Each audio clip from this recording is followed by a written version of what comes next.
आदो ब्रह्मा मध्ये विष्णुरन्ते देव सदाशिव मूर्तित्रय स्वरूपाय दत्तात्रेयाय नमोस्तुते। अर्थात जो आदि में ब्रह्म, मध्य में विष्णु तथा अंत में सदाशिव हैं, उन भगवान दत्तात्रेय को मेरा नमस्कार है। उन्हें मेरा बारंबार नमस्कार है। ब्रह्म ज्ञानमयी मुद्रा वस्त्रे चाकाश भूतले प्रज्ञान घन बोधाय दत्तात्रेयाय नमोस्तुते। अर्थात जिनकी मुद्रा ब्रह्म ज्ञान है, जिनके वस्त्र आकाश और भूतल हैं तथा जो साकार प्रज्ञान घन स्वरूप हैं, उन भगवान दत्तात्रेय को मेरा नमस्कार है। हे प्रभु, आपको बारंबार नमस्कार है। नमस्कार दोस्तों, आज पितृपक्ष के गुरुवार के दिन मैं आप सभी के समक्ष भगवान दत्तात्रेय जी की कथा प्रस्तुत कर रही हूँ। दत्तात्रेय जी को पितरों का रक्षक माना गया है। उनके स्मरण मात्र से ही पितृदेव प्रसन्न हो जाते हैं। आइए शुरू करते हैं भगवान दत्तात्रेय जी की कथा। बोलो बांके बिहारी लाल की जय। जय श्री कृष्णा। भगवान दत्तात्रेय का अलौकिक स्वरूप है, जिसमें तीनों ईश्वरी शक्तियां समाहित हैं। उनके 3 सिर, 1 शरीर और 6 भुजाएं हैं। भगवान दत्तात्रेय के 6 हाथों में त्रिशूल, डमरू, शंख, चक्र, कमंडल तथा जापमाला हैं। त्रिशूल अहम का नाश करता है, डमरू आत्मा को जगाता है, शंख ओमकार का प्रतीक है, चक्र ब्रह्मांड की तरह है, जिसकी कोई शुरुआत नहीं तथा कोई अंत नहीं है, इसलिए वह सदैव अस्थिर है। जापमाला आत्मा को मुक्त करती है। कमंडल में बुद्धिमानी स्वरूप अमृत है। इस तरह भगवान दत्तात्रेय अपने भक्तों को अनंत जीवन मृत्यु के चक्र से मुक्त करते हैं। भगवान दत्तात्रेय के इर्द गिर्द 4 वेद हैं। उनकी बाजू में खड़ी गाय कामधेनु है। वह भक्तों की इच्छाओं को पूरा करती है। भगवान दत्तात्रेय हमेशा वृक्ष के नीचे निवास करते हैं।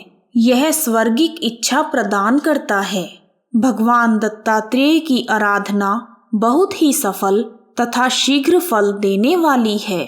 वह आजन्म ब्रह्मचारी, अवधूत और दिगंबर हैं। वह सर्वव्यापी हैं और किसी भी प्रकार के संकट में बहुत जल्दी अपने भक्तों की सुध लेते हैं। अगर मानसिक, कर्म या वाणी से महाराज दत्तात्रेय की उपासना की जाए तो भक्त किसी भी कठिनाई से शीघ्र ही मुक्ति पा लेते हैं। भगवान दत्तात्रेय अपने भक्तों द्वारा याद किए जाने पर ही उनके सभी दुख दर्द को दूर कर देते हैं। इसलिए दत्तात्रेय जी को स्मृतिगामी भी कहा जाता है। आइए शुरू करते हैं दत्तात्रेय जी की जन्म कथा। एक बार देवर्षि नारद लक्ष्मी जी, सरस्वती जी तथा पार्वती जी के पास गए और उन्हें महामुनि अत्रि की पत्नी अनुसूया के असाधारण पतिव्रत धर्म के बारे में बताने लगे और कहा, इस समस्त ब्रह्मांड में देवी अनुसूया के सतीत्व का कोई मुकाबला नहीं कर सकता। इस पर तीनों देवियों के मन में देवी अनुसूया के प्रति ईर्ष्या होने लगी। तीनों देवियों ने सती अनुसूया के पतिव्रत धर्म को खंडित करने के लिए अपने पतियों को उनके पास जाने को कहा। पहले तो भगवान विष्णु, ब्रह्मा जी तथा महादेव इस कार्य के लिए राजी नहीं हुए, परंतु अपनी पत्नियों द्वारा विशेष आग्रह किए जाने पर ब्रह्मा, विष्णु तथा महेश ने सती अनुसूया के सतीत्व और ब्रह्म शक्ति की परीक्षा लेने की सोची। जब अत्रि मुनि आश्रम से बाहर गए थे, तब भगवान विष्णु, ब्रह्मा जी तथा महेश साधुओं का भेष धारण करके अत्रि मुनि के आश्रम में पहुंच गए और भिक्षा मांगने लगे। अतिथि सत्कार की परंपरा के चलते हुए सती अनुसुईया ने तीनों देवों का उचित रूप से स्वागत किया और उन्हें खाने के लिए निमंत्रित किया। लेकिन साधुओं के भेष में त्रिदेवों ने एक स्वर में कहा, हे साध्वी, हमारा एक नियम है, जब तुम निर्वस्त्र होकर हमें भोजन परोसोगी तभी हम भोजन करेंगे। पहले तो अनुसुईया उन साधुओं की बात सुनकर चिंतित हो गई। फिर उन्होंने अपने तपोबल से उन साधुओं की असलियत को जान लिया। उन्होंने हाथ में जल लेकर अपने पति मुनि अत्रि का स्मरण किया और कहा, यदि मेरे पतिव्रत धर्म में सत्यता है तो यह तीनों साधु 6 मास के शिशु बन जाएं। इतना कहकर अनुसुईया ने हाथ में लिया हुआ जल उन तीनों पर छिड़क दिया और उन तीनों को शिशु रूप में बदल दिया। उन्हें शिशु रूप में देखकर अनुसुईया के हृदय में मातृत्व का भाव उमड़ गया। फिर देवी अनुसुईया ने तीनों शिशुओं को दूध भात खिलाया और गोद में लेकर सुला दिया। अनुसुईया माता ने तीनों को झूले में सुलाकर कहा कि तीनों लोकों पर शासन करने वाले त्रिदेव आज मेरे शिशु बन गए, मेरे भाग्य को क्या कहा जाए। फिर वह मधुर कंठ से लोरी गाने लगी। बहुत समय बीत जाने के बाद भी जब ब्रह्मा, विष्णु तथा महेश वापस नहीं लौटे तो तीनों देवियों को उनकी चिंता होने लगी। उसी समय कहीं से एक सफेद बैल अत्रि मुनि के आश्रम पर पहुंच गया। एक विशाल गरुड़ पंख फड़फड़ाते हुए आश्रम पर उड़ने लगा और एक राजहंस कमल को चोंच में लिए हुए वहां आ गया। यह नजारा देखकर नारद जी, लक्ष्मी माँ, पार्वती जी और देवी सरस्वती भी वहां आ पहुँचे। नारद जी ने विनयपूर्वक देवी अनुसुईया से कहा, माते, अपने पतियों से संबंधित प्राणियों को आपके द्वार पर देखकर यह तीनों देवियां यहाँ पधारी हैं। ये अपने पतियों को ढूंढ रही हैं। आप कृपा करके इनके पति इन्हें सौंप दीजिए। देवी अनुसुईया ने तीनों देवियों को प्रणाम करके कहा, माताओं, झूलों में सोने वाले शिशु अगर आपके पति हैं तो आप इन्हें ले जा सकती हैं। लेकिन जब तीनों देवियों ने शिशुओं को देखा तो वह एक समान लग रहे थे और गहरी निद्रा में सोए हुए थे। इस पर वह तीनों भ्रमित होने लगी। नारद जी ने उनकी स्थिति जानकर उनसे पूछा, क्या आप अपने पति को पहचान नहीं सकती? कृपा करके आप हंसी का पात्र ना बने और जल्दी से अपने अपने पति को अपनी गोद में उठा लें।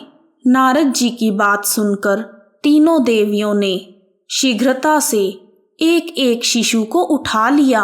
वह शिशु एक साथ त्रिमूर्तियों के रूप में खड़े हो गए। तब देवियों को मालूम हुआ कि सरस्वती जी ने शिव जी को, लक्ष्मी जी ने ब्रह्मा जी को और पार्वती जी ने विष्णु जी को उठा लिया है। तीनों देवियां शर्मिंदा होकर दूर जाकर खड़ी हो गई। तीनों देवियों ने माता अनुसुईया से क्षमा याचना की और यह सच भी बताया कि उन्होंने ही परीक्षा लेने के लिए अपने पतियों को बाध्य किया था। फिर उन्होंने देवी अनुसुईया से प्रार्थना की कि उनके पतियों को पुनः अपने स्वरूप में ले आएं। माता अनुसुईया ने तीनों देवों को उनका रूप प्रदान कर दिया। उसी समय अत्रि मुनि अपने घर लौट आए। त्रिदेवों को अपने घर पाकर वह हाथ जोड़ने लगे। तभी ब्रह्मा, विष्णु और महेश ने प्रसन्न होकर अत्रि मुनि तथा देवी अनुसुईया को वरदान मांगने को कहा। त्रिदेवों की बात सुनकर देवी अनुसुईया बोली, प्रभु, आप तीनों मेरी कोख से जन्म लें, मुझे यही वरदान चाहिए। माता अनुसुईया की बात सुनकर ब्रह्मा जी, विष्णु जी और भगवान शिव शंकर ने दत्तात्रेय का रूप धारण कर लिया, जिसके 3 सिर, 6 भुजाएं और 1 शरीर था।